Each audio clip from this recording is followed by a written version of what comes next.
It's time to cook with Susan Beck, and today we are going to make a garlic mushroom garden vegetable saute.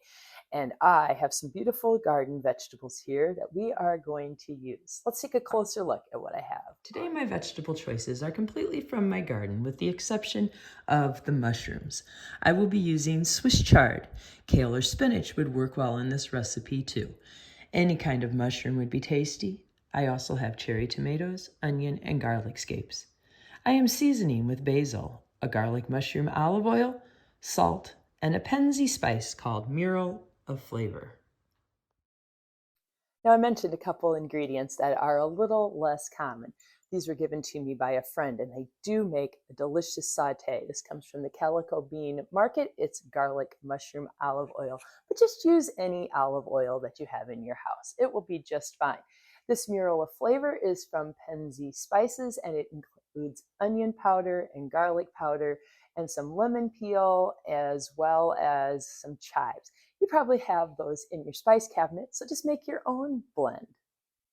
Well, now it's time to chop the vegetables. So get yourself a good knife, and we're going to start with the Swiss chard. I like to cut through it a couple different directions to just kind of make some ribbons out of all of these leaves. When I'm making a saute, I like my mushrooms just in some nice bite-sized chunks. I've got some great big ones here today. These are some button mushrooms, but I do love portobello mushrooms as well. The tomatoes, just have them, or in my case, they're fairly good sized. I'm going to quarter those tomatoes. As for the onion, if you take half of the onion and you keep the little root attached, you can simply peel off the part that you do not want to cook. And then we're going to cut down. And I'm going to make fairly good sized pieces today. We're going to cut across, and we're going to cut this direction. If you'd like to see that better, I will put the link in my video for how to dice an onion.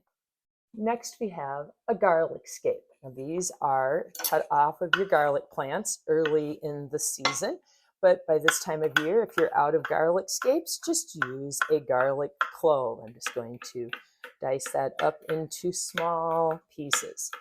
And lastly, our basil. Now, I just want the leaves of this, so I'm just going to pull off each of those leaves, getting rid of any great big stems.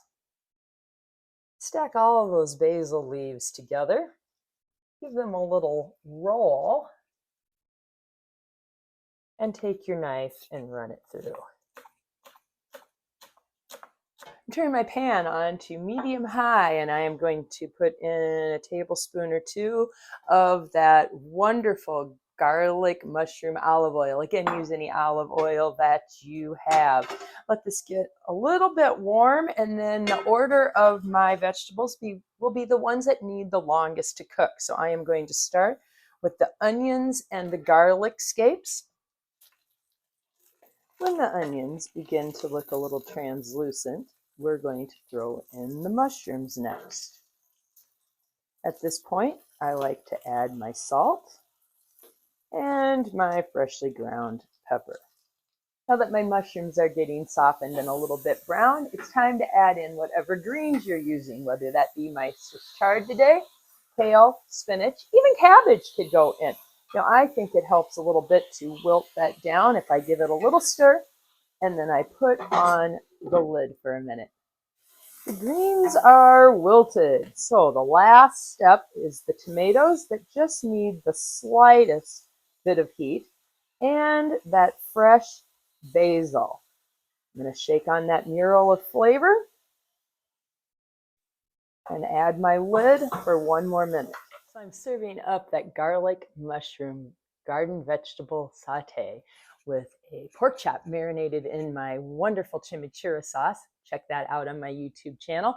Some crusty bread, a little pile of red potatoes from the garden as well. All right, let's check out the flavor of the saute. It's fantastic. All the flavors just go together so well, and I just love that combination of the Mural of Flavor spices. Give this a try, and be sure to subscribe to Time to Cook. with Susan Beck.